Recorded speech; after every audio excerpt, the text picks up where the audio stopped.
Flamingo Mafia and Daredevil Chickens immediately picking up some green cubes, putting them into their feeding system. Flamingo Mafia knocking some reds off the post for 5 points each. Daredevil Chickens getting some more green cubes into their feeding system as they knock the last red cube off of the post. We get to 35 seconds, you may now switch drivers. Tons of green cubes scored in that second goal by Flamingo Mafia. With 25 seconds left, you can now switch drivers. It looks like Flamingo Mafia is trying to get some purples in. Flamingo Mafia is getting ready to score at goal number 3.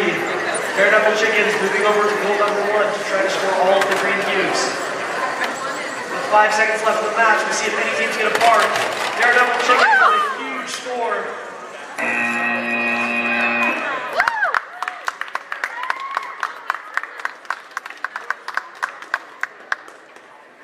All right, back to the Spirit Field for qualification match 43. We have one